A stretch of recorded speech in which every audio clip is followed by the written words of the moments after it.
நீங்கள் பல தேவைகளோடு இருக்கலாம், லட்சக்கணக்கான தேவைகள் உங்களுக்கு இருக்கலாம். உங்களுடைய தேவை யாரும் சந்திக்க முடியாததா இருக்கலாம். யார் உதவி செய்ய போகிறார்கள், யாரிடத்திலிருந்து உதவி உங்களுக்கு வரப்போகிறது. ஆனால் ஆண்டவர் வாக்கு கொடுக்கிறார், எலியாவை காகங்களை கொண்டு போஷித்த அதே கர்த்தர் சொல்லுகிறார், உங்களுக்கு ஏற்ற நேரத்தில் ஒரு உதவியை உங்களுக்கு அனுப்புவேன் என்று கர்த்தர் வாக்கு கொடுக்கிறார். எத்தனை பேர் விசுவாசிக்கிறீர்கள்? அந்த உதவி யார் மூலமாக வேண்டும் என்றாலும் வரலாம். இது ஒரு புதுமையான காரியமா இருக்கிறது. ஒரு காகம் வந்து ஒரு மனுஷனுக்கு சாப்பாடு கொடுக்குமா? சாப்பாடு அதால கொடுக்க முடியுமா? அது எப்படி கொடுக்கும்? இப்படிப்பட்ட நிறைய கேள்விக்குறிகளை அந்த இடத்துல வைக்கலாம். இது சாத்தியம் தானா? ஆனால் வேதம் சொல்லுகிறது, கர்த்தர் சொன்ன வார்த்தையின்படியே காகங்கள் அவனுக்கு கொடுத்தது. அப்போ உங்களுடைய வாழ்க்கையில கூட உங்களுக்கு முன்பாக இருக்கிற அந்த பண தேவை, உங்களுக்கு முன்பாக இருக்கிற அந்த பொருள் தேவை, இல்லை என்றால் ஏதோ ஒரு மனிதனுடைய தேவை உங்களுக்கு இருக்கலாம். அந்த தேவையை குறித்து உங்களுக்கு 1000 கொஸ்டின் உங்களுக்குள்ளே இருக்கலாம். இது நடக்குமா? இது யாராலே முடியும்? இது யார் செய்ய போகிறார்கள்? இதை கொண்டு வருவதற்கு ஒருவராலும் முடியாது. எத்தனை கேள்விகள் உங்களுக்குள்ளே இருந்தாலும் இன்றைக்கு வார்த்தையை கொடுக்கிறவர் கர்த்தர், வார்த்தையை கொடுக்கிறவர் தேவன். நான் நம்புகிறேன் அந்த தேவன் உங்களுக்கு ஆணித்தரமாய் சொல்கிறார், எலியாவை காகத்தை கொண்டு போஷித்த அதே கர்த்தர் உங்களுடைய தேவை எவ்வளவு பெரிதா இருந்தாலும் உங்களுக்கு ஒரு காகத்தை கர்த்தர் அனுப்பி, உங்களுக்கு ஒரு நபரை கர்த்தர் அனுப்பி, உங்களுக்கு ஒரு அற்புதத்தை கர்த்தர் செய்து, அந்த தேவையை கர்த்தர் சந்திப்பேன் என்று கர்த்தர் வாக்கு கொடுக்கிறார். கைகளை உயர்த்தி ஒரு ஹல்லேலூயா சொல்லுங்கள். கடந்த நாட்களிலே ஒரு வாலிப சகோதரனை சந்தித்தேன். அவர் வந்து ரொம்ப துக்கத்தோடு அவர் என்னிடத்திலே பகிர்ந்து கொண்டு போனார். அப்படின்னு சொன்னா, கிட்டத்தட்ட 2 ஆண்டுகளாக எனக்கு சரியான வேலை இல்லை. ஒரு மாதம் 5000 ரூபாய் எனக்கு சம்பளம் கிடைக்குது. அந்த சம்பளத்தை வச்சு என்னால் ஒன்றும் பண்ண முடியல. எங்க அம்மா அப்பா 2 பேர் வயசானவங்க, அவங்க கிராமத்தில் இருக்காங்க. அவர்களுக்கு மாதம் வந்து ஒரு 3000 ரூபாவது அனுப்புனாதான் அவர்களுடைய மெடிசனுக்கெல்லாம் செலவு பண்ண முடியும். ஆனால் என் கையில் எனக்கு 5000 ரூபாய் வாங்கினா நான் இங்கே சாப்பிட்றதுக்கு எனக்கு சரியா போகுது அப்படின்னு ரொம்ப துக்கப்பட்டு அழுதார். அப்போ அவருக்காக பாரத்தோட நான் ஜெபித்து அனுப்பினேன். அவர் ஒரு திருச்சபையில் இருக்கிறார். அந்த திருச்சபையில் நல்ல ஊழியம் செய்கிற ஒரு நபர். அப்போ அவருக்காக என் மனசில் ஜெபம் பண்ணிட்டே இருந்தேன். கடந்த சில நாட்களுக்கு முன்பாக மீண்டும் அவரை ஒரு 2 மாதங்கள் தாண்டி திரும்ப சந்திக்க வேண்டிய சூழ்நிலை வந்தது. அப்போ அவர் ரொம்ப மகிழ்ச்சியாய் அவர் வந்தார். அப்போ வரும்போது என்ன அப்படின்னு கேட்டேன். அவர் சொல்லும்போது சொன்னார், பாஸ்டர், நான் இங்கேருந்து ஜெபம் பண்ணிட்டு போனேன். ஜிஹெச் ஹாஸ்பிட்டலில் ஒருத்தருக்கு ஒரு சாப்பாடு கொண்டு கொடுக்கறதுக்காக எங்கள் ஓனர் அனுப்பிவிட்டார். அவங்க ஒரு கொரோனா பேஷண்ட்ஸு. நான் வந்து உள்ளே போய் வந்து அவர்களுக்கு சாப்பாடு கொடுக்கறதுக்காக உள்ளே போனேன். நல்ல மாஸ்கெல்லாம் போட்டு தான் போனேன். போகும்போது பார்த்தா அந்த ஜிஹெச் ஹாஸ்பிட்டலில் நிறைய பேர் படுத்து கிடக்குறாங்க. எல்லாரும் அனாதையை போல் இருக்காங்க. யாருமே பக்கத்தில் இல்லை. ஒவ்வொருத்தரும் கூப்பிடுறாங்க, யாராவது எனக்கு தண்ணி கொடுப்பீங்களா, யாராவது எனக்கு கொஞ்சம் சாப்பாடு கொடுப்பீங்களா, நாக்கு வறண்டு போகுது. ஆனால் யாருமே அதை கேட்கறதுக்கு இல்லை.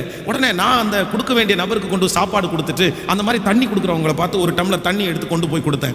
உடனே அவங்க என் கையை பிடிச்சிட்டு என் கையில் 1000 ரூபாய் 2000 ரூபாய் அப்படியே வைக்க ஆரம்பிச்சிட்டாங்க. அங்கே இருக்கிற ஒரு 4-5 பேர் என்னிடத்தை பார்த்து, மகன், நான் இங்கேருந்து இந்த வியாதி சரியாகி போகிற வரைக்கும் எங்களுக்கு நீ ஹெல்ப் பண்ண முடியுமா அப்படின்னு கேட்டாங்க. நான் வேலை இல்லாமல் தான் இருந்தேன், தாராளமாக ஹெல்ப் பண்ணுறேன் அப்படின்னு சொன்னேன். 2 மாசத்துல கிட்டத்தட்ட 2 லட்சம் ரூபாய் அந்த இடத்துல சம்பாதிக்கிறதுக்கு ஆண்டவர் பலன் தந்தாராம். ஆமென் சொல்லுங்கள். ஒவ்வொரு நோயாளிகளையும் பார்த்து விசாரித்து அவர்களுக்கு தேவைகளை எல்லாம் சந்தித்து அவங்க எல்லாம் அந்த நோயிலிருந்து விடுதலை ஆகும் போது, நான் இந்த வியாதியிலிருந்து விடுதலை ஆனதே உன்னாலதான்ப்பா, நான் இன்னைக்கு ஜீவனோடு இருக்கிறதுக்கு காரணமே நீ தானப்பா, உனக்கு வச்சுக்கப்பா, உனக்கு என்ன வேணாலும் நான் கொடுக்குறோம் அப்படின்னு என் கை நிறைய பணம் கொடுத்தாங்க பாஸ்டர். இப்போ 2 வருடம் எனக்கு சரியான வேலை இல்லை. கர்த்தர் 2 மாதத்திற்குள்ளேயே என்னை கர்த்தர் ஆசீர்வதித்தார். ஆமென் சொல்லுங்க. அப்ப நான் நம்புறேன், அந்த வாலிப தம்பிக்கு செய்த கர்த்தர் நமக்கு செய்ய மாட்டாரா? உங்களுக்கு செய்ய மாட்டாரா? நான் சொல்றேன், எல்லா வாசல்களும் உங்களுக்கு அடைக்கப்படலாம், எல்லா மனிதனுடைய கதவுகளும் உங்களுக்கு அடைக்கப்படலாம், எல்லாரும் உங்களுக்கு எதிராய் நிற்கலாம். ஆனா ஆண்டவர் உங்களுக்கு ஒரு உதவியை அனுப்ப வேண்டும் என்று நினைப்பாரேயானால், நாம் நினைக்காத காகத்தை கொண்டு கூட கர்த்தர் உதவியை அனுப்புவதற்கு முடியும். ஆண்டவர் நினைத்தால் எப்படியும் உதவி செய்ய வல்லவராய் இருக்கிறார். ஹல்லேலூயா. இது ஒரு சாட்சி அல்ல, பல சாட்சிகள் இருக்கிறது. ஊழியத்திலே இருக்கிற எத்தனை ஊழியக்காரருடைய வாழ்க்கையிலே அவர்கள் தேவைகளோடு இருக்கும் போது ஆண்டவர் அப்படி கிருபையாய் சந்தித்திருக்கிறார். ஆமென் சொல்லுங்கள். இந்த வார்த்தையை நம்ம விசுவாசிக்க போகிறோம். நம்முடைய திருச்சபைக்கும் பெரிய தேவை இருக்கிறது, எட்ட முடியாத தேவை. ஆனா இந்த வாக்குத்தத்தத்தை ஆண்டவர் கொடுக்கும்போது நான் 100% நான் நம்புகிறேன். அன்றைக்கு எலியாவை காகத்தை கொண்டு போஷித்த கர்த்தர், ஒரு உதவியை அனுப்பின கர்த்தர், நம்முடைய திருச்சபைக்கும் பல இடங்களிலிருந்து கர்த்தர் உதவிகளை அனுப்பி இந்த இணைந்து கட்டுவோம் என்ற ஒரு பெரிய ப்ராஜெக்டை கர்த்தர் லெகுவாய் முடிக்கிறதற்கு ஆண்டவரே நமக்கு உதவி செய்ய போகிறார். அவர் காகங்களை கொண்டு கூட போஷிக்கிறதற்கு வல்லவராய் இருக்கிறார். கைகள் எல்லாரும் உயர்த்தி சொல்லுங்க, நான் நம்புற ஆண்டவரேன்னு சொல்லுங்க. இந்த வாக்குத்தத்தத்தை விசுவாசிக்கிறேன் ஆண்டவரே என்று சொல்லுங்கள். ஒவ்வொருத்தரும் சொல்லுங்க, ஆண்டவரே நான் நம்புறேன், என் தேவைகளை சந்திக்கிறவர். இனி உன்னுடைய கைகள் சோர்ந்து போகிற கைகள் அல்ல. கர்த்தர் உங்களுடைய கைகளை பலப்படுத்த போகிறார். உங்களுடைய கைகளை கர்த்தர் ஆசீர்வதிக்க போகிறார். உன் கைகள் நிரம்பி வழிய போகிறது. உன் பாத்திரம் நிரம்பி வழிய போகிறது. ஹல்லேலூயா. உதவி பெற்ற உங்களுக்கு ஒரு உதவி வரும். ஒரு உதவி தேடி வரும். உதவி இல்லாத உங்களுக்கு ஒரு உதவி தேடி வரும். உன் பிள்ளைக்கு ஒரு உதவியை கர்த்தர் தேடி வர பண்ணுவார். இயேசுவே நான் நம்புறேன், இயேசுப்பா நான் நம்புறேன். ஹல்லேலூயா. நம்மை போஷிக்கிறதற்கு கர்த்தர் வல்லவராய் இருக்கிறார். ஆமென் சொல்லுங்கள். இந்த வசனத்திலே விசேஷமாக ஒரு 3 காரியங்களை இன்னைக்கு உங்களோடு கூட பேசி நான் ஜெபித்து முடிக்க ஆசைப்படுகிறேன். ஒரு தேவனுடைய பிள்ளைக்கு ஆண்டவர் ஒரு உதவியை செய்ய வேண்டும் என்று நினைப்பாரே, ஆனால் எப்படியெல்லாம் ஆண்டவரால் செய்ய முடியும் என்கிறதை குறித்து நாம் இன்றைக்கு தியானிக்க முடியும். அப்படின்னா நமக்கு ஆண்டவர் ஒரு உதவியை செய்யணும்னு கர்த்தர் நினைச்சாருன்னா அவர் பல வழிகளை செய்வார். அதான் ஒரு வழி நமக்கு அடைக்கப்படுமானால் கர்த்தர் நமக்காக எத்தனை வழிகளை திறப்பார் என்றால் 7 வழிகளை கர்த்தர் நமக்காய் திறப்பார். ஆமென் சொல்லுங்கள். ஆண்டவருக்கு அது பெரியதல்ல. நம்ம எப்பவுமே ஒன்று நினைத்துக் கொள்ள வேண்டும், எப்பவும் ஒரே ஆளை கொண்டு கர்த்தர் நமக்கு செய்வார்னு நினைக்க முடியாது. ஒரே காரியத்தை கொண்டு செய்வார்னு நினைக்க முடியாது. ஆண்டவர் ஒரு வருஷத்துக்கு ஒருத்தரை கொண்டு செய்வார், இன்னொருத்தரை கொண்டு செய்வார். கர்த்தர் எப்படியும் எப்பொழுது வேண்டும் என்றாலும் செய்வார். அதனால் செய்வார், ஆனா அவர் எப்படியும் செய்வார். ஆமென் சொல்லுங்கள். எத்தனை பேர் ஆமோதிக்கிறீர்கள்? அவர் செய்வார், அவர் எப்படியும் செய்வார். ஆமென். எல்லாரும் ஒரு டைம் சொல்லுங்க பார்க்கலாம். அவர் செய்வார், அவர் எப்படியும் செய்வார். ஆமென். இப்படித்தான் செய்ய வேண்டும் என்று நம்ம ஒன்றும் சொல்ல முடியாது. கர்த்தர் எப்படி. அப்போ இன்னைக்கு 3 காரியங்களை நம்ம தியானிக்க போறோம். நம்மளுக்கு உதவி செய்கிற தேவன் அவர் எப்படியெல்லாம் உதவி செய்வார். நம்பர் 1, முதலாவதாக ரூத்தின் புஸ்தகம் 2ஆம் அதிகாரத்தை எல்லாரும் எடுத்துக்கொள்ளலாம். ரூத்தின் புஸ்தகம் ஸ்தோத்திரம் 2வது அதிகாரத்திலே 3வது வசனத்தை நாம் எல்லாரும் சேர்ந்து வாசிக்கலாமா? 2வது அதிகாரம் ரூத்தின் புஸ்தகத்திலே 2வது அதிகாரத்திலே 2வது அதிகாரம் 3வது வசனத்தை வாசிக்கலாம். யாராவது ஒருத்தர் வாசிங்க பார்க்கலாம்.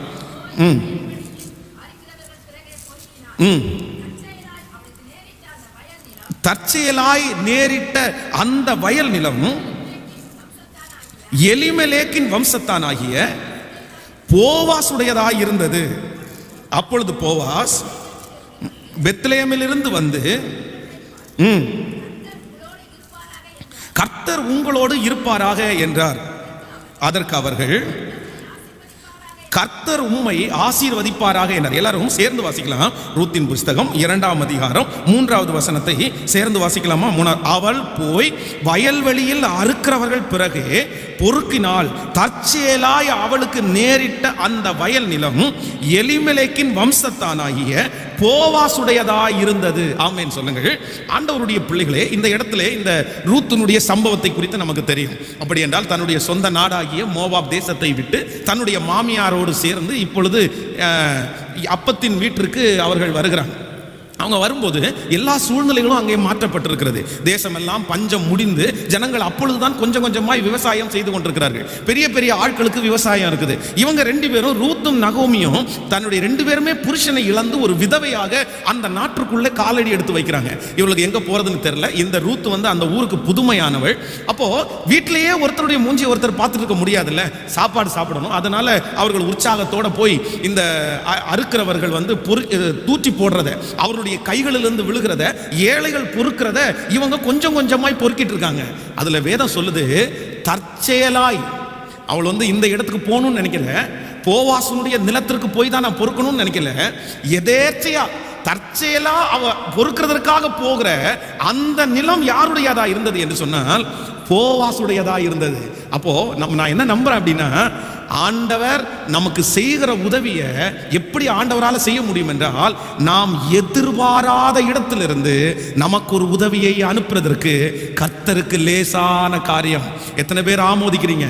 நான் நம்புறேன், நீங்க எதிர்பார்த்திருக்கிற நிறைய வாசல்கள் உங்களுக்கு அடைக்கப்படலாம். நீங்கள் இந்த இடத்துல வரும் அப்படின்னு எதிர்பார்க்கலாம். என் பிள்ளை செய்வான், எங்க அம்மா செய்வாங்க, எங்க அப்பா செய்வாங்க, எங்க மேனேஜர் செய்வாங்க. நீங்க நிறைய இடத்துல எதிர்பார்க்கலாம். இல்லைன்னா நீங்க ஆரம்பிச்ச நீங்க செய்த இந்த காரியத்திலிருந்து நமக்கு ஒண்ணு வரும் அப்படின்னு நினைக்கலாம். ஆனால் நாம் எதிர்பார்த்துட்டு இருக்கிற எல்லாம் நமக்கு தோல்வி ஆகும்போது தேவன் நமக்கு உதவியை அவர் எப்படி செய்ய முடியும்னா, நீங்க எதிர்பாராத நீங்க இங்க இருந்து வரும்னு நினைச்சிருக்க மாட்டீங்க.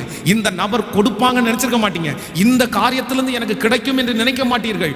ஆனால் தேவன் நினைப்பாரே, ஆனால் நமக்கு எப்படி உதவியை அனுப்புவார் என்றால், எதிர்பாராத இடங்களில் இருந்து நமக்கு உதவியை அனுப்புவதற்கு கர்த்தர் வல்லவராய் இருக்கிறார். கைகளை உயர்த்தி ஒரு ஹல்லேலூயா சொல்லலாம். இந்த மனிதனிடத்தில் என்ன இருக்கிறது, இந்த வியாபாரத்தில் இல்லைன்னா இந்த பிசினஸ்ல எனக்கு என்ன கிடைக்க போகுது, இந்த வேலையில நான் என்ன உயர போறேன், இந்த வீடு விற்கிறதுனால எனக்கு என்ன கிடைக்க போகுது, எந்த காரியத்திலே நீங்கள் எதிர்பார்க்காம இருக்கிறீங்களோ ஆண்டவர் உங்களுக்கு உதவியை அனுப்பணும்னு வச்சா கர்த்தர் எப்படி அற்புதத்தை செய்வார் அப்படின்னா, நம்ம எதிர்பார்க்கவே மாட்டோம். ஆனா அந்த இடத்துல இருந்து தான் கர்த்தர் நமக்கு பெரிய ஆசீர்வாதத்தை கொடுக்கிறதற்கு வல்லவராக இருக்கிறார். இதற்கு ஒரு மிகப்பெரிய ஆதாரம் இந்த ரூத்தினுடைய வாழ்க்கை. அவங்க எதிர்பார்க்கவே இல்லை, அவங்களுக்கு அது தெரியவே தெரியாது.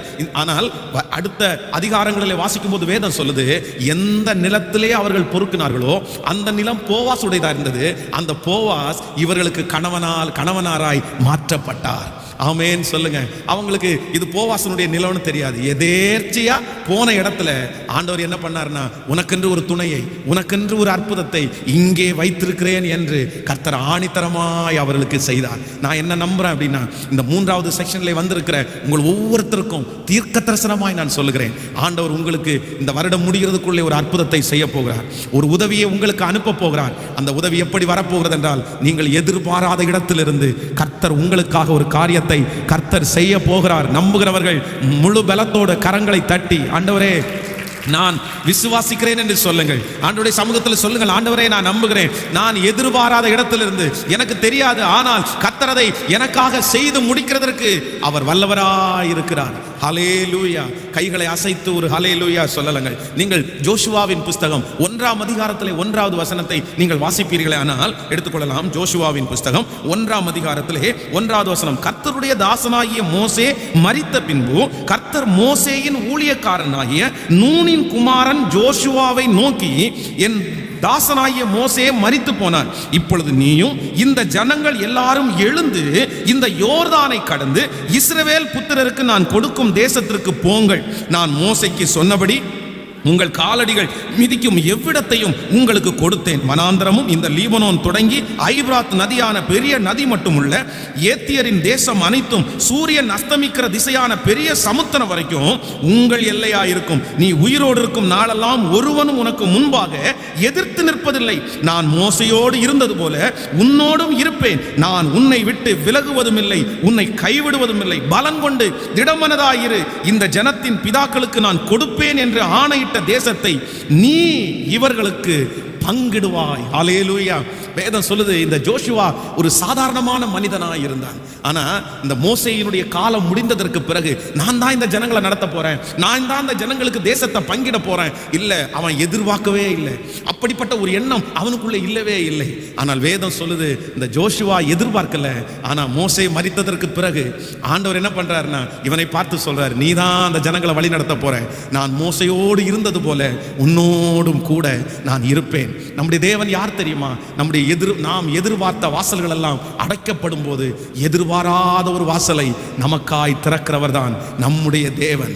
ஆமென் சொல்லுங்கள். எத்தனை பேர் இந்த தீர்க்க தரிசன வார்த்தையை விசுவாசிக்கிறீர்கள்? உங்களுக்கு எதிர்பாராத ஒரு வாசல் திறக்கும். நீங்கள் எதிர்பாராத ஒரு உதவி உங்களுக்கு தேடி வரும். எதிர்பாராத ஒரு உயர்வை கர்த்தர் உங்களுக்கு தருவார். எதிர்பாராத ஒரு ஆசீர்வாதத்தை கர்த்தர் உங்கள் தலையின் மேல் வைப்பார். நீங்கள் அதை எதிர்பார்த்திருக்க மாட்டீர்கள். ஆனால் கர்த்தர் செய்யும் போது உங்கள் கண்களிலே ஆனந்த கண்ணீர் வடிக்கப்படும். நீங்கள் அநேகருக்கு சாட்சிகளாய் நிற்க போகிறீர்கள். ஹல்லேலூயா. 2 கையை உயர்த்தி சொல்லுங்க, ஆண்டவரே நான் 100% நான் நம்புறேன். சொல்லுங்க, முழு பலத்தோட சொல்லுங்க, ஹல்லேலூயா, ஹல்லேலூயா, ஹல்லேலூயா. இயேசுவே நான் நம்புறேன், இயேசுவே நான் நம்புறேன், ஹல்லேலூயா நான் நம்புறேன். உங்களுடைய எதிர்பார்ப்புகள் எல்லாம் அழிக்கப்படும் போது கர்த்தர் ஒரு அற்புதத்தை நமக்காய் ஏற்பாடு செய்வார். ஆமென் சொல்லுங்கள். இஸ்ரவேல் ஜனங்கள் அற்புதத்திற்காக எதிர்பார்த்து சோர்ந்து போனார்கள். எத்தனை? 1 வருடம் 2 வருடம் அல்ல, 400 வருடங்கள் எதிர்பார்த்தார்கள். ஆனால் ஒரு ரட்சகனும் இல்லை, அவர்களை ரட்சிக்கிறதற்கு ஆளே இல்லை. அவருடைய மரணங்கள் எல்லாம் பல தலைமுறைகள் அப்படியே நன்மையை காணாமல் மறிக்கிறது. ஆனால் வேதம் சொல்லுது, ஒரு நாள் ஆண்டவர் மோசேயை அங்கே இருந்து கூட்டிட்டு வந்து அவனிடத்துல சொல்லுகிறார், இந்த ஜனங்களை நீ வழி நடத்து. ஆண்டவர் அவங்க எதிர்பாராத நேரத்தில் கர்த்தர் ஒரு தலைவனை ஏற்படுத்தி அங்கிருந்து அவர்கள் எப்படி கிளம்பினார்? பொன்னோடும் பொருளோடும் கர்த்தர் புறப்பட செய்தார். ஹல்லேலூயா. நான் நம்புறேன், இஸ்ரவேல் ஜனங்களுக்கு செய்த கர்த்தர் நமக்கும் செய்ய போகிறார், நமக்கும் செய்ய போகிறார். விசுவாசிக்கிறீர்களா? நம்புறீர்களா? நான் ஆணித்தரமாய் நம்புகிறேன். என் ஆண்டவர் எப்படி உதவி அனுப்புவாருன்னா, நம்முடைய எதிர்பார்த்த வாசல்கள் எல்லாம் அடைக்கப்படும் போது எதிர்பாராத இடத்திலிருந்து ஒரு அற்புதம் நமக்காக நடக்கும். ஆமென் சொல்லுங்கள். கைகளை அசைத்து ஒரு ஹல்லேலூயா சொல்லுங்கள். நான் ஒரு பெரிய சாட்சியை உங்களுக்கு சொல்ல முடியும். அப்படி என்றால், நம்முடைய இந்த பக்கத்தில் இருக்கிற நம்முடைய இடத்திற்காக நம்ம ஜெபம் பண்ணிட்டு இருக்கிறோம். அப்போ அந்த இடத்தை பல ஆண்டுகளாக நம்ம பேசி கொண்டிருக்கிறோம். தொடர்ந்து ஒரு 4 வருடங்களாக இந்த இடத்த நம்ம வாங்கிடுவோம் அப்படின்னு சொல்லி அந்த ஓனர்ஷிப்பிட்ட பேசிட்டே இருக்கிறோம். ஒரு 2 ஆண்டுகள் நம்ம அட்வான்ஸ் கொடுக்கலான்னு நினைச்சோம். ஆனால் நம்முடைய கையில் பணம் இல்லை, நம்மளால கொடுக்க முடியல. அதனால அவர்கள் இந்த 2 வருஷமும் அவங்க வேண்டான்னு சொன்னதுனால அவர்களுக்குள்ளே குடும்பத்துக்குள்ளே ஒரு தீர்மானத்துக்கு வந்துட்டாங்க. என்னன்னா, இனி இந்த சர்ச்சுக்கு கொடுக்க வேண்டாம், நம்ம வெளியே கொடுத்துடலாம் அப்படின்னு சொல்லி வெளியே பேப்பர்ல எல்லாம் ஆட் கொடுத்து எல்லா புரோக்கர்ஸ்டையும் சொல்லி அப்படி ஒரு பெரிய ப்ராசஸ் நடந்துட்டு இருக்குது. அப்போ கிட்டத்தட்ட அவங்க 16 பேர். அந்த 16 பேர்ல ஒரே ஒரு ஓனர் மட்டும் எந்திரிச்சு சொன்னாராமா, இந்த இடத்த நம்ம வேற வெளியே யாருக்கும் விற்க முடியாது, வெளியே யாருக்கும் விற்க முடியாது. ஒரு டைம் சர்ச்சுக்காக கேட்டுட்டாங்க, இனி பாருங்க நீங்க என்ன முயற்சி வேணாலும் எடுங்க, அவங்க தான் அந்த இடத்த வாங்குவாங்க, வேற யாரும் வாங்க மாட்டாங்கன்னு சொன்னாங்க. அந்த 16 பேர்ல உள்ள ஒருத்தர். அப்போ அந்த அட்வான்ஸை கொண்டு போய் கொடுக்கும்போது அவர் எழும்பி நின்று சொன்னாரு, ஃபாதர், எல்லாருமே சொன்னாங்க, ஃபாதர் இனி நடக்காது, நம்ம சர்ச்சை நம்ம வேணாம், கொடுக்க வேணான்னு சொன்னாங்க. ஆனால் நான் ஒரே ஒருத்தன் எழும்பி சொன்னேன், சர்ச்சுக்காக கேட்டாங்க, இனி நம்ம வேற யாருக்கும் கொடுக்க முடியாது, அது என்னைக்குனாலும் அது அவங்களுக்கு தான், சர்ச்சுக்கு தான் அப்படின்னு நான் எழும்பி சொன்னேன் ஃபாதர். அந்த மாதிரியே நீங்கள் இன்னைக்கு அட்வான்ஸ் கொண்டு வந்துருக்கீங்கன்னு சொன்னார். அப்போது நான் நம்புகிறேன், எல்லாரும் நம்ம எதிர்பார்த்த எல்லாருடைய வாய்களும் அடைக்கப்படும் போது ஒரே ஒரு நபர் எழும்பி சொல்ல வச்சது நான் நம்புகிறேன், கர்த்தரே செய்தார், கர்த்தரே செய்தார். இப்படி செய்த ஆண்டவர் இந்த காரியத்தை முடிக்காமல் இருப்பாரா? உங்களுடைய வாழ்க்கையில செய்யாமல் இருப்பாரா? நான் கண்ணீரோட சொல்லுகிறேன், மனுஷனை நம்பாதீங்க, மனுஷனை நம்பாதீங்க, எந்த மனுஷனையும் எதிர்பார்க்காதீங்க, எந்த மனுஷன்கிட்ட போய் கை கட்டி நிற்காதீங்க. அவனுடைய காரியங்கள் எல்லாம் மாயாக்கப்படும் போது என்னுடைய ஆண்டவரை எதிர்பாருங்க. என்னுடைய ஆண்டவர் எவ்வளவு வேண்டும் என்றாலும் நமக்காய் செய்கிறதுக்கு வல்லவராய் இருக்கிறார். எனக்கு உதவி எங்கிருந்து வரும் என்றால், நான் எதிர்பாராத இடத்திலிருந்து கர்த்தர் எனக்காக உதவியை, இது தீர்க்க தரிசனமான வார்த்தை. எத்தனை பேர் நீங்க எழுதி வைக்கிறீங்கன்னு தெரியாது. நீங்க ஆரம்பிச்சிருக்கிற காரியத்தை முடிக்கிறதற்கு கர்த்தர் எதிர்பாராத ஒரு இடத்திலிருந்து ஒரு அற்புதத்தை கர்த்தர் உங்களுக்காக செய்வார். நீ தொடங்கின அந்த காரியத்தை, நீ ஆரம்பித்திருக்கிற அந்த காரியத்தை முடிப்பதற்கு எதிர்பாராத இடத்திலிருந்து ஒரு உதவி உனக்கு கடந்து வரும். நீங்கள் எதிர்பாராத இடத்திலிருந்து கடந்து வரும். ஹல்லேலூயா. நம்பர் 2, இரண்டாவதாக நம்முடைய ஆண்டவர் எப்படி நமக்கு உதவியை அனுப்ப முடியும் என்கிறதை குறித்து வேதம் நமக்கு சொல்கிறது. வாசிக்கலாம். நீங்கள் ஆதியாகமம் 33ஆம் அதிகாரத்தை எடுத்துக்கொள்ளலாம். ஆதியாகமம் 33ஆம் அதிகாரத்திலே 1வது வசனத்திலிருந்து நாம் 4வது வசனம் வரைக்கும் வாசிக்கலாமா? ஆதியாகமம் 33வது அதிகாரத்தை எடுத்துக்கொள்வோம். 33ஆம் அதிகாரம் 1வது வசனத்திலிருந்து வாசிக்கலாம். யாக்கோபு தன் கண்களை ஏறெடுத்து, இதோ ஏசாவும் அவனோடு கூட 400 மனிதர்களும் வருகிறதை கண்டு பிள்ளைகளை லேயாளிடத்திலும் ராகேலிடத்திலும் 2 பணிவிடைக்காரிடத்திலும் வெவ்வேறாக பிரித்து வைத்து பணிவிடைக்காரிகளையும் அவர்கள் பிள்ளைகளையும் முதலிலும், லேயாளையும் அவள் பிள்ளைகளை இடையிலையும், ராகேலையும் யோசேப்பையும் கடையிலையும் நிறுத்தி தான் அவர்களுக்கு முன்பாய் நடந்து போய் 7 விசை தரை மட்டும் குனிந்து வணங்கி தன் சகோதரன் கிட்டே சேர்ந்தான். அப்பொழுது ஏசா எதிர்கொண்டு ஓடி வந்து அவனை தழுவி அவன் கழுத்தை கட்டி கொண்டு அவனை முத்தம் செய்தான். இருவரும் அழுதார்கள். அவன் தன் கண்களை ஏறெடுத்து ஸ்திரீகளையும் பிள்ளைகளையும் கண்டு, உன்னோடு இருக்கிற இவர்கள் யார் என்றார். அதற்கு அவன், தேவன் உமது அடியானுக்கு அருளின பிள்ளைகள் என்றார். அல்லேலூயா. கர்த்தருடைய பிள்ளைகளே, இந்த இடத்துல இந்த ஏசாவுக்கும் யாக்கோபுக்கும் பல நாட்களாக அவர்களுக்குள்ளே கசப்பு இருக்கிறது. இந்த சகோதரனை, தன்னுடைய சொந்த சகோதரனை இந்த யாக்கோபு ஏமாத்துறாரு. ஃபர்ஸ்ட் ஒரு டைம் கூளை கொடுத்து ஏமாத்திட்டாரு. இரண்டாவது ஒரு விசை தன்னுடைய தகப்பனாருடைய இவனுடைய ஆசீர்வாதத்தை வஞ்சித்து ஏமாற்றி வாங்கினார். அதனால ஏசா என்ன சொல்றாரு அப்படின்னு சொன்னா, என்னைக்காவது ஒரு நாள் எங்க அப்பா சாவாரு, எங்க அப்பா சாகுற அன்னைக்கு என்னுடைய சகோதரனையும் நான் கொன்று விடுவேன் அப்படின்ற ஒரு பெரிய கசப்போட வாழ்ந்துட்டு இருக்கிறார். ஏன்னா அவருடைய வாழ்க்கை ஒரு பெரிய சக்சஸ்ஃபுல்லா இல்லை. தன்னுடைய தகப்பனாரிடத்தில் போய் ஆசீர்வாதத்தை வாங்கும்போது அவர் ஒரே ஒரு ஆசீர்வாதத்தை தான் கொடுக்கிறாரு. உடனே தன்னுடைய தகப்பனாரை பார்த்து கேட்கிறாரு, என் தகப்பனே, இந்த ஒரு ஆசீர்வாதம் மாத்திரமா உம்மிடத்திலே உண்டு? உடனே அவங்க அப்பா சொல்றாரு, ஆமாப்பா, இந்த ஒண்ணு தான் மிச்சம் இருக்கு, எல்லாத்தையும் உன்னுடைய சகோதரனுக்கு நான் கொடுத்துட்டேன். உடனே இவன் முடிவு பண்ணிட்டான், இல்ல இவனை ஒரு நாள் கொல்லாம விடக்கூடாது அப்படின்னு. இப்ப காலங்கள் தாண்டினது. இந்த யாக்கோபு தேவனுடைய சமூகத்தில் ஜெபம் பண்ணிட்டு வரான். இப்ப அவனுடைய சகோதரன் தன்னை பார்க்கிறதற்கு 400 பேரோட வர்றான்னு சொன்னோன்னே இவனுக்குள்ள ஒரு பெரிய பயம் வருகிறது. ஐயோ, எப்படி எனக்கு உதவி வரப்போகிறது? அவனுடைய உதவி இல்லாம அந்த நாட்டில் அவனால வாழ முடியாது. இத்தனை பேரையும் உயிரோட காப்பாற்ற முடியாது. ஏசா வேட்டையிலே வல்லவன், அப்படியே பயந்து நடுங்குகிறான். ஆனால் வேதம் சொல்லுகிறது, ஏசா தூரத்தில் அவனை பார்த்து ஓடி வந்து கட்டி பிடிச்சு 2 பேரும், அண்ணன் தம்பி 2 பேரும் பல நாட்களான பகை. ஆனா என்ன பண்ணாங்களாமா? 2 பேரும் முத்தம் செய்து கண்ணீரோடு அழுதார்களாமா. அப்போ ஆண்டவர் இந்த இடத்துல ஒரு அற்புதத்தை யாக்கோபுக்கு செய்யறாரு. என்ன அற்புதத்தை செய்யறாருன்னா, நம்ப முடியாத ஒரு அற்புதத்தை கர்த்தர் அவனுக்காக செய்கிறார். நான் நம்புறேன் உங்களுக்கு ஆண்டவர் ஒரு உதவி செய்ய முடியும். எப்படி உதவி செய்ய முடியும் என்றால், நீங்கள் நம்பவே முடியாத ஒரு இடத்திலிருந்து உங்களுக்கு ஒரு உதவியை அனுப்புவது என் ஆண்டவருக்கு லேசான. எத்தனை பேர் ஆமோதிக்கிறீங்க? உங்க நம்பிக்கையெல்லாம் அந்த காரியத்தை குறித்து அற்று போயிருக்கலாம். எனக்கு இனி இந்த தொழில் மேல நம்பிக்கை இல்லை, எனக்கு இனி இந்த வருமானத்தின் மேல நம்பிக்கை இல்லை, இனி என்னுடைய பிள்ளை மேல எனக்கு நம்பிக்கை இல்லை. எந்தெந்த காரியம் எல்லாம் உங்களுக்கு நம்பிக்கை அற்று போனதோ நான் விசுவாசிக்கிறேன், நான் நம்புகிறேன். என் தேவன் இன்றைக்கு பேசுகிறார். நான் உதவி செய்ய முடியுமானால் நம்பிக்கை அற்ற இடத்திலிருந்து கூட உங்களுக்காக ஒரு உதவியை அனுப்ப முடியும். ஆமென் சொல்லுங்க. நம்புகிறீர்களா? விசுவாசிக்கிறீர்களா? ஹல்லேலூயா. ஆண்டவருடைய சீடர்கள் எல்லாம் ஆண்டவரிடத்தில் சொல்லுகிறார்கள், இத்தனை ஜனங்களுக்கு ஆகாரத்தை நம்ம எப்படி கொடுப்போம்? ஐயோ, நம்ப முடியாது, யாருக்கும் ஆகாரம் கொடுக்க முடியாது. ஆனா கர்த்தர் 5 ஐப்பத்தையும் 2 மீனையும் எடுத்து ஆசீர்வதித்து எல்லாருக்கும் திருப்தியான ஆகாரத்தை கொடுத்தார். நம்ப முடியாத இடத்திலிருந்து கர்த்தர் அவர்களுக்கு ஒரு உதவியை அனுப்பினார். நான் விசுவாசிக்கிறேன் நமக்கும் கர்த்தர் செய்ய போறார். எப்படி செய்ய போறார்னா, நம்ம நம்பாத இடத்திலிருந்து கர்த்தர் ஒரு அற்புதத்தை நமக்காய் செய்ய போகிறார். கைகளை அசைத்து ஒரு ஹல்லேலூயா சொல்லலாம். எத்தனை பேர் ஆமோதிக்கிறீர்கள்? இதற்கு ஒரு பெரிய சாட்சி இருக்கிறது ஆண்டவருடைய பிள்ளைகளை. நான் கிட்டத்தட்ட ஒரு 7 ஆண்டுகளுக்கு முன்பாக அதிகாலை ஜெபம் நம்முடைய திருச்சபையில் நடந்து கொண்டிருந்தது. அப்போ அந்த அதிகாலை ஜெபம் நடந்து கொண்டிருக்கும் போது ஒரு மனிதர் மனநிலைமை பாதிக்கப்பட்டு திருச்சபைக்கு வந்தார். ராத்திரி முழுக்க தூங்க மாட்டார், அப்படியே முழிச்சிட்டே இருப்பார்.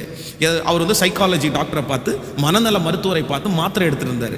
அப்போ நான் அவரை பார்த்து சந்தித்து அவருக்காக ஜெபம் பண்ணி அவருக்கு ஆலோசனை சொல்லி இந்த திருச்சபைக்கு வந்ததற்கு பிறகு பார்த்தீங்கன்னா அவருக்கு பரிபூரணமான சுகம் கிடைத்தது.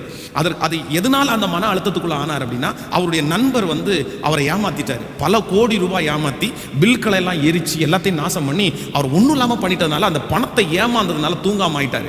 ஆனா இங்க இந்த ஆராதனைக்கு அட்டன் பண்ணி கர்த்தருடைய வாக்குத்தத்தத்தை விசுவாசித்து திரும்ப ஒரு பிசினஸ் ஆரம்பிச்சு அந்த பிசினஸ் கோடிக்கணக்கான பணம் பெருகிருச்சு, நல்ல வசதி. ஆனால் நான் அதை எதிர்பார்க்கிறது அல்ல. ஒரு நாள் கூட கிட்டத்தட்ட 7 ஆண்டுகள் ஆயிடுச்சு. 7 ஆண்டுகள்ல அவருக்கு திருச்சபைக்காக ஏதாவது ஒன்று செய்யணும்னு அவருக்கு தெரியவே தெரியாது. இத்தனைக்கும் அவர் ஆரம்பிக்கிற எல்லா ப்ராஜெக்ட்டுமே எங்கிட்ட கேட்காம எதையுமே செய்ய மாட்டார், எங்கிட்ட கேட்டு தான் செய்வார். ஒரு காரியத்தை அவர் ஆரம்பிக்கணும் அப்படின்னா என்கிட்ட ஃபோன் பண்ணி கேட்டு அதை என்னை பார்த்து வேணுமா வேண்டாமா அப்படின்னு கேட்பாரு. நான் இதை செய்ய வேண்டாம் அப்படின்னா செய்யாம விட்டுருவாரு, நான் இதை செய்யுங்க அப்படின்னா செஞ்சிருவாரு. இப்படியே அவருடைய பிசினஸ் இன்னைக்கு பல கோடிக்கு பெருகி பல இடங்களிலே இடம் வாங்கி பல ஆசீர்வாதமா இருக்கிறார். ஆனா ஒரு நாள் கூட திருச்சபைக்கு ஒரு 100 rupees, ஒரு 100 ரூபாய் கூட அவர் இந்த ஊழியத்திற்காக செலுத்தினதே இல்லை. 100 rupees கூட. அது எதிர்பார்ப்பல்ல. நான் என்ன சொல்றேன் அப்படின்னா, தேவன் ஆசீர்வதிக்கும் போது அவர்கள் கொடுக்கறது வழக்கம் தானே. கர்த்தர் நம்மளை ஆசீர்வதிச்சிருக்கிறார், கேட்பாரு, ஜெபம் பண்ணுவாரு, எல்லாமே நடக்கும். அவருக்கு தெரியாதா என்னன்னு தெரியல. நம்ம ஒருவேளை சர்ச்சில் உபதேசம் பண்ணாதனாலயா அவர், ஆனா அதை செய்யல.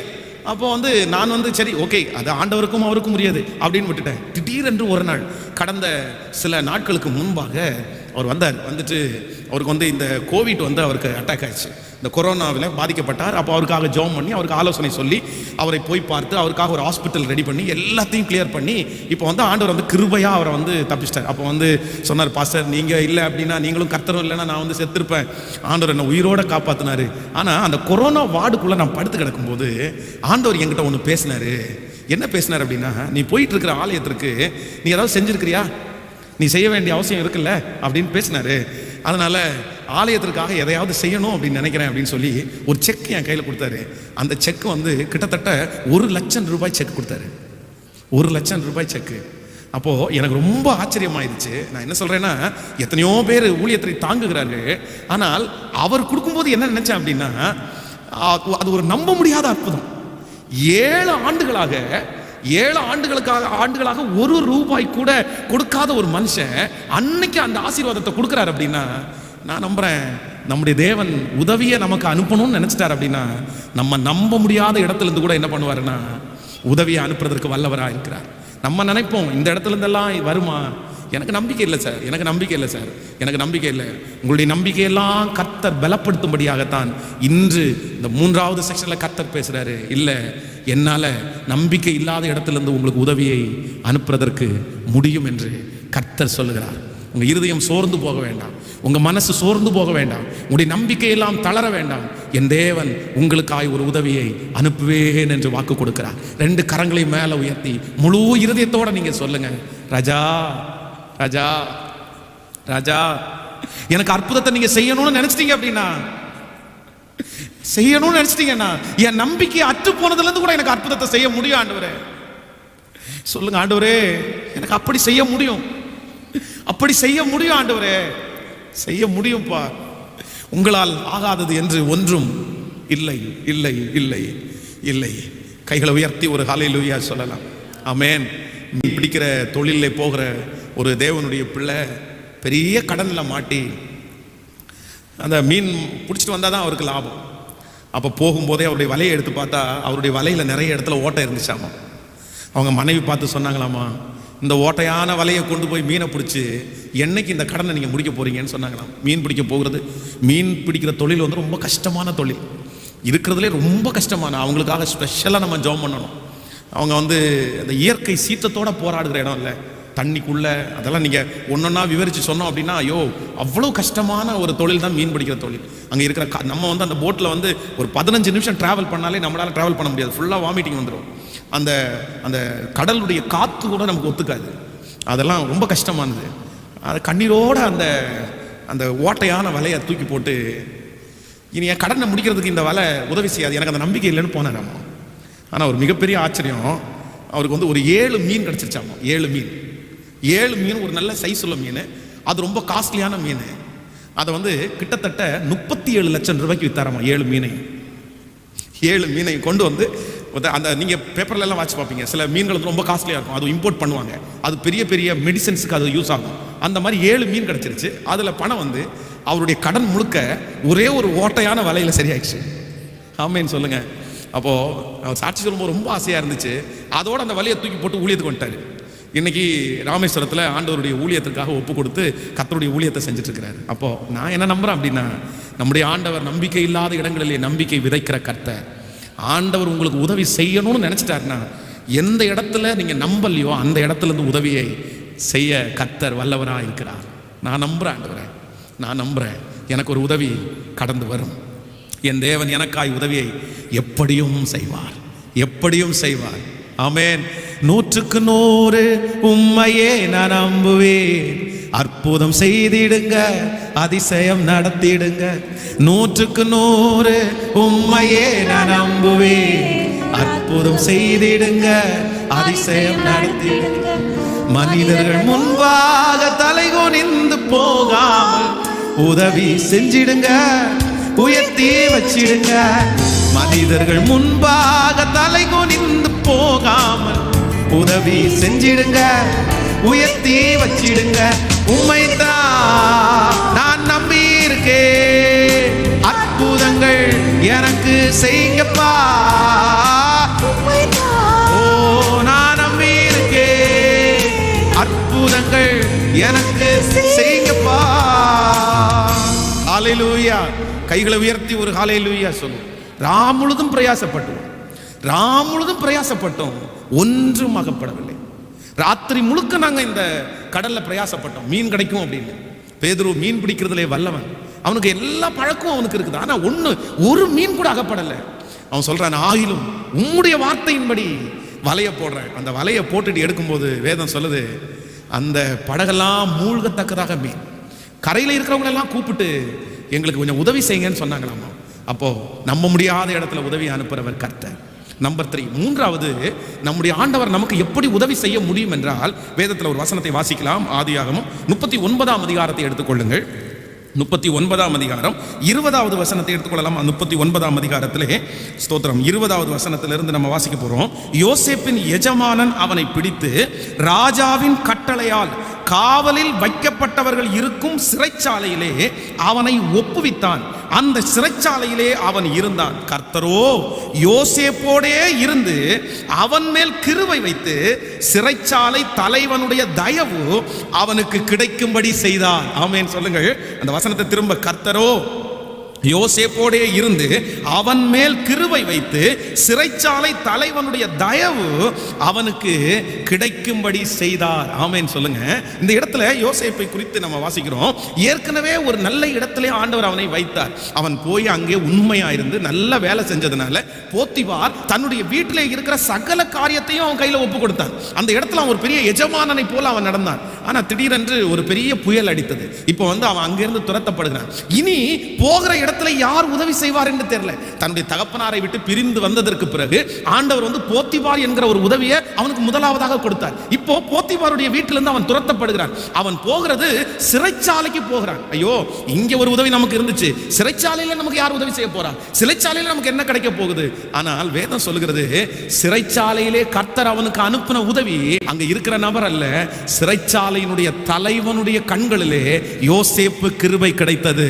அப்போ நினைக்காத இடத்திலிருந்து யோசேப்பிற்கு கர்த்தர் ஒரு உதவியை அனுப்பினார். ஆமென் சொல்லுவோம். அந்த இடத்துல எனக்கு யார் உதவி செய்ய போகிறார்கள், எனக்கு யார் இருக்கிறார்கள்? ஆனால் நாம் நினைப்பதற்கும் வேண்டிக் கொள்வதற்கும் மிக அதிகமாய் செய்கிறவர் அங்கே அவனுக்கு தலைவனுடைய கண்களிலே தயவு கிடைக்கும்படி செய்தார். நான் நம்புறேன். நம்பர் 3, ஆண்டவர் உங்களுக்கு ஒரு உதவியை அனுப்புவார். எப்படி அனுப்புவார் அப்படின்னா, நீங்க நினைக்காத இடங்களிலிருந்து உங்களுக்கு உதவி தேடி வரும். முதலாவதாக நம்பர் 1, முதலாவதாக நாம் எதிர்பாராத இடத்திலிருந்து நமக்கு உதவியை அனுப்புகிறவர். நம்பர் 2, இரண்டாவது, நாம் நம்பாத இடத்திலிருந்து நமக்கு உதவியை அனுப்புகிறவர். நம்பர் 3, நாம் நினைக்காத இடத்திலிருந்து நமக்கு உதவியை அனுப்புகிறவர். ஆமென் சொல்லுங்க. நம்ம நினைச்சிருக்க மாட்டோம், நீங்க நினைக்க மாட்டீங்க, இந்த இடத்துல இருந்து வரும்னு உங்களுடைய நினைவில் தொற்றுக்க கூட கூடாது. அதை உங்களுடைய இருதயத்துக்குள்ள கொண்டு வந்திருக்க மாட்டீங்க, சிந்தனைக்குள்ள கூட கொண்டு வந்திருக்க மாட்டீங்க. அது ஒரு பெரிய விஷயம் இல்லாமல் நீங்க போட்டிருப்பீங்க, அது ஒரு பெரிய விஷயம் இல்லைன்னு நினைச்சிருப்பீங்க. ஆனா என் ஆண்டவர் உதவி செய்யணும்னு நினைச்சிட்டார் அப்படின்னா, நாம் நினையாத இடத்திலிருந்து நமக்காய் உதவிகளை அனுப்புவேன் என்று கர்த்தரே வாக்கு கொடுக்கிறார். கைகளை மேல உயர்த்தி சொல்லுங்க, ஆண்டவரே நான் நம்புறேன், நான் நினைக்காத இடத்திலிருந்து எனக்கு ஒரு உதவி தேடி வரும். விசுவாசிங்க, சொல்லுங்க, ஆண்டவரே தேடி வரும். உங்க பிள்ளைக்கு ஒரு உதவி தேடி வரும், உடைய குடும்பத்திற்கு ஒரு உதவி தேடி வரும், அந்த மருத்துவமனையிலேயே தேடி வரும், அந்த குடும்பத்திலேயே தேடி வரும். நினையாத நேரத்திலே அந்த உதவியை கர்த்தர் நமக்காய் அனுப்புவார். ஓ, நினைக்காத இடத்திலிருந்து அந்த உதவியை கர்த்தர் நமக்காய் அனுப்ப தேவன் வல்லவராய் இருக்கிறார். கைகளை அசைத்து ஒரு ஹல்லேலூயா சொல்லுங்க. ஆமென். இதற்கும் ஒரு சாட்சியை உங்களுக்கு சொல்லி நான் ஜெபித்து முடிக்க போகிறேன். நம்முடைய ஊழியர் ரொம்ப சின்னதாக இருக்கும்போது நிறைய குழந்தைங்க VBSக்காக வருவாங்க. அப்போ அந்த சுற்றி இருக்கிற எல்லா குழந்தைகளும் நம்முடைய ஏரியாவிலேருந்து வருவாங்க. அப்போது ஒவ்வொரு நாளும் அந்த பிள்ளைகளுக்கு ஏதாவது குடிக்கிறதுக்காக சாப்பிட்றதுக்காக கொடுக்கணும். அப்போ ரொம்ப சின்ன சர்ச்சு, அதை கொடுக்கவே முடியாத ஒரு சூழ்நிலை. அப்போது நம்முடைய சர்ச்சில் இருக்கிறவங்க ஒருத்தவங்க இந்த லூம் வேர்ல்டில் ஒர்க் பண்ணாங்க. அங்கேருந்து ஒரு நபரை அந்த இடத்துல இருக்கிற ஒரு மேனேஜரை ஜஸ்ட் எங்களுடைய குழந்தைங்க எல்லாம் டான்ஸ் பண்ணுறதை பார்க்குறதுக்கு வாங்கன்னு கூட்டிகிட்டு வந்திருந்தாங்க. அப்போ அடுத்த நாள் ஜூஸு இந்த ஸ்நாக்ஸ் கொடுக்குறதுக்கு பணம் கையில் இல்லை. அவர் வந்தார். எல்லா பிள்ளைங்களும் டான்ஸ் ஆடி அந்த ஜூஸ் எல்லாம் சாப்பிட்ருக்கிறத பார்த்தாரு. ஒரு பெரிய பொட்டு வச்சுட்டு கையில் நிறைய கயிறெல்லாம் கட்டிட்டு அப்படியே வித்தியாசமாக வந்திருந்தார். அவர் பயங்கரமான ஒரு விக்கிரக ஆராதனைக்காரர். உள்ளே இதெல்லாம் பார்த்துட்டு முடித்த உடனே அந்த சிஸ்டர் பாஸ்டரை பார்த்துட்டு போகிறீங்களான்னு கேட்டார். நான் பக்கத்தில் போனேன். நான் அவருக்காக ஒரு ப்ரேயர் பண்ணி முடித்த உடனே அவர் கேட்டார், இந்த பிள்ளைகளுக்காக எதையாவது நான் செஞ்சேன்னா ஏற்றுக்குவீங்களான்னு கேட்டார். எது ஏற்றுக்குவீங்களா? நான் சொன்னேன், தாராளமாக ஏற்றுக்குவோம் அப்படின்னு. அப்போ அவர் சொன்னார், ஒரு நாள் எவ்வளோ செலவாகுதுன்னு கேட்டார். நான் இந்த அவ்வளோதான் செலவாகுது அப்படின்னு. இனி எத்தனை நாள் இருக்குன்னு கேட்டார். அதுக்கப்புறம் 4 நாட்கள் இருந்துச்சு. ஒரு ஆச்சரியம் என்னென்னா, இனி 4 நாட்களும் பிள்ளைங்க என்ன சாப்பிட்றாங்களோ மொத்த பணத்தை நான் கொடுத்துட்டு போயிட்டார், ஒரே நபர். அப்போது நம்ம ஆண்டவர் நினச்சாருன்னா, நான் அவர் உள்ள வரும்போது அவ்வளோதான், நமக்கு உதவி செய்வதற்கு ஒரு காகத்தை கர்த்தர் அனுப்பிட்டாருன்னு நினைக்கல. இது என்ன கயிறை கட்டிட்டு பெரிய பொட்டு வச்சுட்டு ஒரு ஆள் உள்ள வராரு அப்படின்னு தான் நினச்சேன். நான் வித்தியாசமாக வராரு, நமக்கு அவருக்கு சம்பந்தமே இல்லாமல் இருக்கேன்னு நினச்சேன். ஆனால் நம்ம நினைக்காத இடங்களிலிருந்து நமக்கு உதவியை அனுப்புகிறவர் நம்முடைய கர்த்தர். உங்கள் மனசுக்குள்ளே நீங்கள் நினைக்க மாட்டீங்க. உங்கள் மனசுக்குள்ளே அதை நினைக்கும் போது ஆப்போசிட்டாக தான் நினைப்பீங்க. ஐயோ, நான் என்னத்தை போய் இல்லை, தேவன் நினைத்தார் என்றால் கர்த்தர் அப்படியே உதவி செய்வார். ஜெபிக்க எத்தனை பேர் ஜெபிக்க போறீங்க?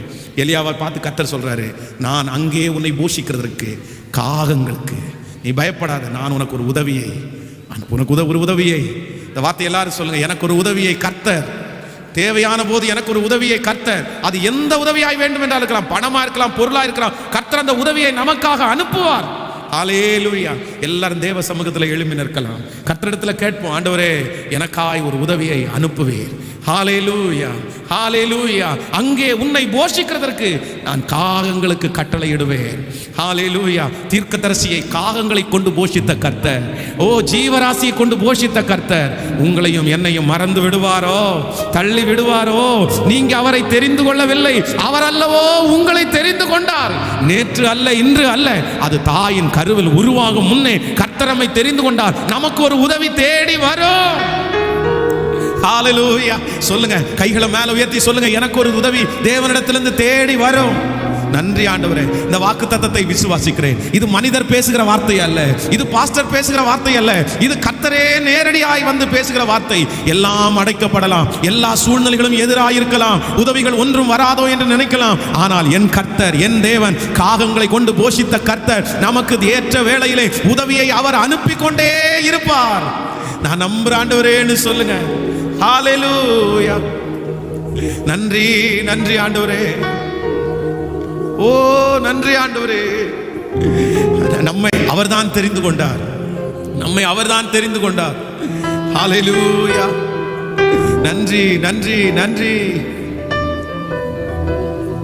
நீ அவரை தெரிந்து கொள்ளவில்லை, அவர் அல்லவோ நம்மை தெரிந்து கொண்டார்.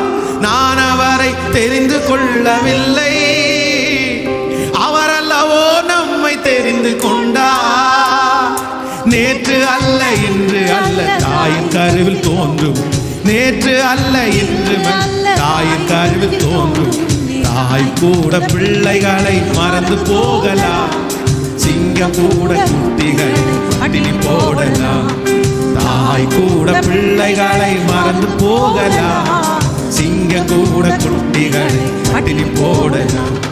தாயினும் மேலாக அன்பு வைத்தவர், ரத்தத்தையே சிலுவையிலே நமக்கு தந்தவர். தாயினும் மேலாக அன்பு வைத்தவர், ரத்தத்தையே சிலுவையிலே நமக்கு தந்தவர். தள்ளிடுவாரோ அவர் வெறுத்திடுவாரோ, தள்ளிடுவாரோ அவர் வெறுத்திடுவாரோ? நம்பிக்கையை விட்டு விடாதே, நீ நம்பினவர் கைவிட மாட்டார். ஓ நம்பிக்கையை விட்டு விடாதே, நீ நம்பினவர் கைவிட மாட்டார். ஆமோதிக்கிறீங்களா? ஹல்லேலூயா. ரொம்ப அழகான ஒரு பாடல். நான் அவரை தெரிந்து கொள்ளவில்லை, அவர் அல்லவோ. கிறிஸ்தவ வாழ்க்கை அப்படின்றது என்ன வாழ்க்கைன்னா ஃபெய்த், விசுவாசம் தான் வாழ்க்கை. ஆமே. ஆபிரகாம், ஈசாக்கு, நம்முடைய மூதாதையர்கள் எல்லாம் எப்படி வெற்றி அடைஞ்சாங்க அப்படின்னா, தூரத்திலே அவைகளை கண்டு விசுவாசித்து அணைத்து கொண்டு விசுவாசத்தில் வல்லவர்களானார். அப்ப நம்ம எல்லாம் எப்படி ஆகணுமாமா? விசுவாசத்துல. ஸோ இன்னைக்கு இந்த வார்த்தையை ஆண்டவர் பேசியிருக்கார் அப்படின்னா, இங்கிருந்து போகும்போதே, இல்லைன்னா இந்த ஆராதனை முடிக்கும் போதே எப்படி சொல்லணும்னா, என்னை அழைத்த தேவன் எனக்கு ஒரு உதவியை ஆமேன்னு சொல்லுவோம். நீங்க என்ன நினைச்சாலும் சரி, இந்த வார்த்தையை நான் பிரசங்கம் பண்றேன்னாலே என்னமோ தெரியல, இந்த வார்த்தையை நான் அப்படியே நான் என் வாழ்க்கையில பார்க்குறேங்க, நடக்கிறத பார்க்குறேன். நான் பிரசங்கம் பண்ணுகிற எல்லா வார்த்தைகளையுமே கர்த்தர் நிறைவேற்றுகிறத நான் பார்க்குறேன். மாதம் 1ஆம் தேதி வாக்குத்தத்தத்தை ஆண்டவர் தருவார். அந்த 1ஆம் தேதி வாக்குத்தத்தத்தை ஒவ்வொரு நாளும் ஒரு டைமாவது நான் நினைவு கூறுவேன். போன மாதம் கொடுத்தாரு, காற்றையும் காண மாட்டாய் மழையும் காண. இந்த மாதம் கொடுத்தாரு, அந்நிய கண்கள் அல்ல உன் கண்கள் அதை காணும் அப்படி. அப்போ அந்த மாதம் முடிக்கும் போது அந்த 30ஆம் தேதி 31ஆம் தேதி யோசிச்சு பார்ப்பேன், இந்த மாதம் ஆண்டவர் கொடுத்த வாக்குல உண்மையா இருந்தாரான்னு பார்த்தா அவர் ஒவ்வொரு நாளும் உண்மையா இருந்திருக்காரு. நமக்கு எல்லாருக்கும் உண்மையா இருந்திருக்கிறாரு. அதனால அவருடைய வார்த்தை கீழே ஒரு நாளும் தரையில விழவே விழாது. நான் அது உங்க கையில் தான் இருக்கு, பெற்றுக்கொள்றதும் கீழே விடுறதும் உங்க கையில் தான் இருக்குது. அப்போ என்ன இந்த கடைசி ஜெபம் தான் முக்கியமான ஜெபம். எப்படி ஜெபிக்கணும்னு, ஆண்டவரே நான் நம்புறேன், நான் நம்புறேன், இந்த வார்த்தையை அப்படியே நம்புறேன்னு சொல்லுங்க. அப்படி எப்படி நம்புறேன்னா, நீ சொன்ன வார்த்தையின்படியே நம்புகிறேன். ஹல்லேலூயா. அது எழுத்தினுடைய உறுப்பு கூட மாறாம அது அப்படியே நடக்கும். விசுவாசிக்கிறீங்களா? நான் இந்த வசனத்தை வச்சே ஒரு சாட்சி இருக்குது. நான் உங்களுக்கு ஏற்கனவே சொல்லியிருக்கிறேன். அந்த காகத்தை கத்துறேன். ஒரு தாயும் ஒரு சின்ன பிள்ளையும் வீட்டில் பசிக்காக ஜெபம் பண்ணிட்டு இருக்கும்போது, அவங்க அம்மா ஜெபம் பண்ணிட்டே இருக்கும்போது அவங்க அம்மா சொன்னாங்களாம்மா, இந்த மாதிரி எலியான்னு ஒரு ஐயா இருந்தார், அவங்கள காகத்தை கொண்டு ஆண்டவர் போஷிச்சாரு, நம்மையும் போஷிக்கிறதுக்கு ஒரு காகத்தை அனுப்புவார். ஒரு மழைக்காலம், ரொம்ப பனியா இருக்குது, ஒரு மலையில குடியிருக்காங்க, அம்மாவும் பிள்ளையும் சாப்பாடு இல்லாமல் கஷ்டப்படுறாங்க. உடனே இந்த பிள்ளையும் அம்மாவும் சேர்ந்து வீட்டில் உட்காந்து கத்துனாங்களா, ஆண்டவரே எங்களுக்கு ஒரு காகத்தை அனுப்பும், எங்களுக்கு ஒரு காகத்தை அனுப்பும், எங்களுக்கு ஒரு காகத்தை அனுப்பும் அப்படின்னு கத்திட்டே இருந்தாங்க. இந்த பையன் திடீர்னு போய் ஒரு நிமிஷமா அப்படின்னு போய் ஜன்னலை திறந்து வந்துட்டு பார்த்தானா, பார்த்துட்டு வந்து சொன்னாங்களாமா, இன்னும் காக்கா வரவே இல்லைம்மா அப்படின்னு. உடனே இவங்க சொன்னாங்களாமா, உட்காரு வரும் கண்டிப்பா அந்த காக்கா. திரும்பி ஜெபம் பண்ணாங்களா, இயேசுவே அந்த காக்காவை அனுப்பும், இயேசுவே அந்த காக்காவை அனுப்பும். ரெண்டாவது டைம் திறந்து பார்த்தா ஜன்னல்ல இவங்க 2 பேருக்கான சாப்பாடு பொதியாக அங்க வைக்கப்பட்டிருச்சாங்க. இவங்களுக்கு ஆச்சரியம் தாங்க முடியல. எடுத்து சாப்பிட்டு முடிச்சு அடுத்த நாள் விசாரிக்கும் போது ஒருத்தர் சொன்னாராமா, என் பேர் வந்து க்ரோ, காக்கா, என் பேர் அந்த பேரு, நீங்க வந்து ஒரு காக்காவை அனுப்புங்க அனுப்புங்கன்னு சொன்னாங்க. எங்க சாப்பாடு கொடுக்குறது ஒரு காக்கா வரட்டும், எனக்கு நான் தான் சாப்பாடு வாங்கிட்டு வந்தேன். ஸோ கடவுள் என்னை இந்த வழியா நடக்க வச்சாரு, அதனால உங்களுக்கு ஆகாரம் கொடுக்கறதுக்கு தான் என்னை வாங்க வச்சாருன்னு சொல்லி நான் இங்கே வச்சுட்டு போயிட்டேன், நான் வேற வாங்கி எங்க வீட்டுக்கு கொடுத்துட்டேன் அப்படின்னு சொன்னாராமா. ஆமேன்னு சொல்லுங்க. நம்முடைய தேவன் அப்படியே நிறைவேற்றுகிறவன்.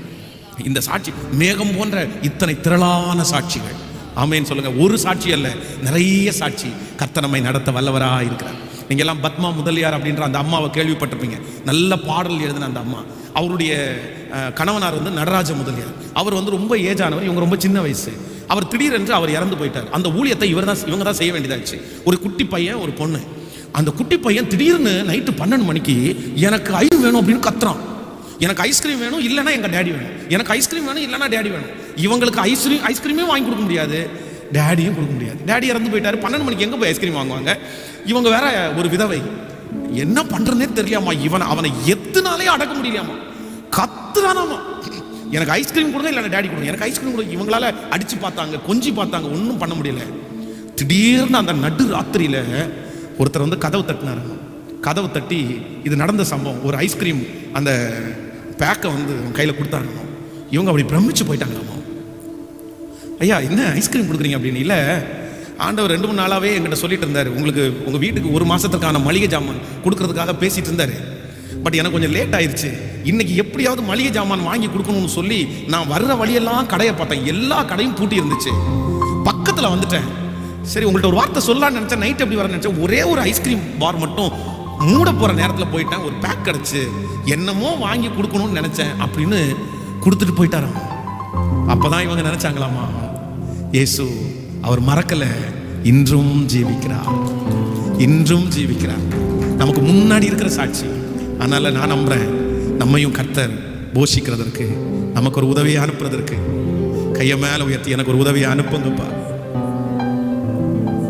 எனக்கு ஒரு உதவியை அனுப்புங்கப்பா சொல்லுங்க.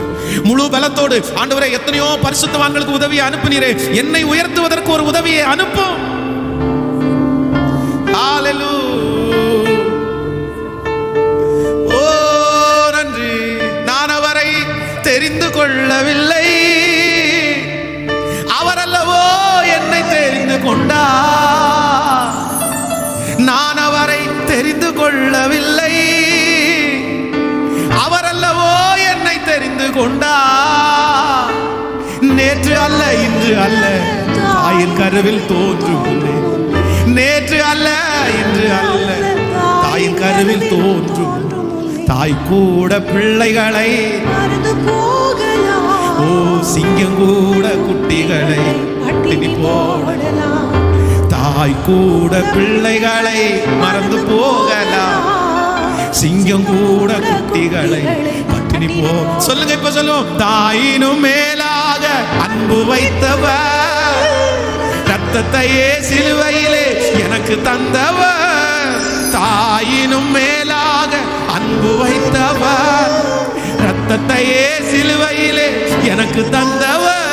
என்னை தள்ளிடுவாரோ, என்னை வெறுத்திடுவாரோ, என்னை தள்ளிடுவாரோ, என்னை வெறுத்திடுவாரோ, என்னை தள்ளிடுவாரோ, வெறுத்திடுவாரோ, என் நம்பிக்கையை விட்டிட மாட்டே.